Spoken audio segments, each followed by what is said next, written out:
សួស្តីបងប្អូនអ្នកខេបបាត់ដំបងទាំងអស់គ្នានៅក្នុងវីដេអូមួយនេះគឺខ្ញុំចង់ធ្វើឡើងដើម្បីបង្ហាញឲ្យបងប្អូនបានឃើញ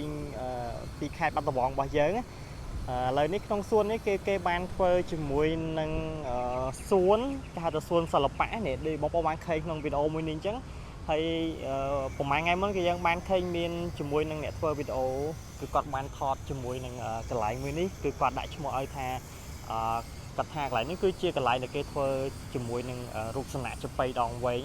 ហើយអញ្ចឹងខ្ញុំក៏ចង់មកថតវីដេអូដែរទៅដើម្បីបង្ហាញឲ្យបងប្អូនអ្នកខេត្តផ្សេងគេបានឃើញពីការអភិវឌ្ឍនៅក្នុងខេត្តបាត់ដំបងរបស់យើងអញ្ចឹងណាហើយនៅកន្លែងនេះធ្វើអត់តាន់រួចរាល់ទេបងប្អូនគេកំពុងតែ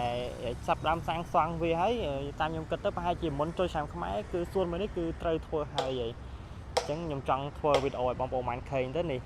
គឺធំខ្លាំងមែនទែនកន្លែងចំបៃដងវែងមួយនេះអញ្ចឹងអ្នកខេត្តបាត់ដំបងត្រៀមទៅទៀតយើងនឹងបានឃើញជាមួយនឹងសមិទ្ធផលថ្មីនៅក្នុងទឹកដីខេត្តបាត់ដំបងគឺបែបនេះឯងហើយខ្ញុំសង្ឃឹមថាវីដេអូមួយនេះនឹងជាប្រយោជន៍ទៅឲ្យបងប្អូនដែលរស់តាមបណ្ដាខេត្តផ្សេងឬក៏អ្នកខេត្តបាត់ដំបងដែលគាត់រស់នៅតាមស្រុកស្រែឆ្ងាយហ្នឹងគាត់បានឃើញវីដេអូមួយនេះអញ្ចឹងខ្ញុំចង់ដើរថតបន្តិចដើម្បីឲ្យបងប្អូនបានឃើញហើយចំបៃមួយនេះគឺធំខ្លាំងមែនតើបងប្អូនទាំងនេះខ្ញុំចូលនៅខាងក្រោមនេះគឺធំខ្លាំងមែនតើហើយវែងណាកន្លែងនេះវែងណាហើយចាំត្រៀមទទួលឬក៏នៅពេលដែលគេធ្វើហើយកុំភ្លេចមកថតនៅទីនេះឲ្យបានច្រើនដើម្បីប្រម៉ូទពីខេត្តបាត់ដំបងរបស់យើងហ្នឹងឲ្យមានការគេស្គាល់កាន់តែច្រើនអញ្ចឹងបងប្អូនទាំងគ្នាអញ្ចឹងខ្ញុំចង់ទៅកន្លែងមាត់ស្ទឹងតិចដើម្បីឲ្យបងប្អូនបានឃើញពីមាត់ស្ទឹងវីដេអូនេះគឺខ្ញុំអត់កាត់តវែងឆ្ងាយទេបងប្អូនខ្ញុំព្យាយាមសង្ខេបវីដេអូឲ្យខ្លីដើម្បីឲ្យបងប្អូនបានឃើញពីសកម្មភាពឬក៏ទស្សនវិជ្ជាដែលខ្ញុំបានមកដល់មួយនេះគឺបែបនេះឯងនេះហើយនៅក្នុងស្ទឹងសង្កែរបស់យើងគឺត្រូវបានគេកាត់ស្មៅឃើញស្អាតអញ្ចឹងវាអត់មានសម្រាមអីទេហើយសម្រាមក៏គេរើសដែរមិនមែនថាអត់ទេមានដែរប៉ុន្តែគេសម្អាតដូចរាល់ហើយនេះមានគេងុយទឹកឯងស្ទឹងសង្កែយើងពីមុនសម្បូរគេងុយទឹកប៉ុន្តែឥឡូវនេះគឺមានការអភិវឌ្ឍអញ្ចឹងទៅគេមិនសូវជាមានគេងុយទឹកទេប៉ុន្តែមានចាស់ក៏បាននាំកូនរបស់គាត់អញ្ចឹងណាដើម្បីងុយទឹកស្ទឹងសង្កែអញ្ចឹងទៅវាពិតជាតាក់ទាញខ្លាំងមែនទែនហើយកណ្ដោះក៏មានជាមួយនឹងសួនមួយដែរសួនកណ្ដោះហើយនឹងមានជាមួយនឹងស្ពាននេះដែលបងប្អូនបានឃើញក្នុងវីដេអូនេះគឺជាស្ពានថ្មថាស្ពានសម្ដេចកន្លាហោមសោខេង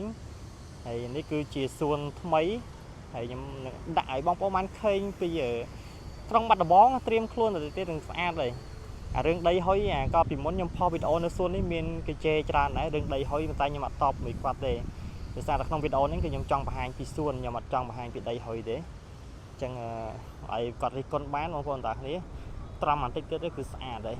អញ្ចឹងសួននេះចិត្តហើយចាំពេលហើយចាំយើងមកថតម្ដងទៀតតាក់តងទៅនឹងចំបៃដងវែងមួយនេះហើយខ្ញុំឲ្យបងប្អូនឃើញមកជុំបរាយទៅណានៅស្ពាននោះនៅខាងពេទ្យធំនៅឆ្ងាយកន្លែងនោះគឺជាកន្លែងកំពង់ទូកដូចឃើញទូកទេបងប្អូនហើយពេលច្រើនអ្នកហាត់ប្រាណក៏គេហាត់តាមសួននោះឯងនៅខាងត្រើយមកខាងខាងនោះវិញមានគេដើរច្រើននៅសួនហ្នឹងហើយបើនៅកន្លែងនេះក៏មានគេ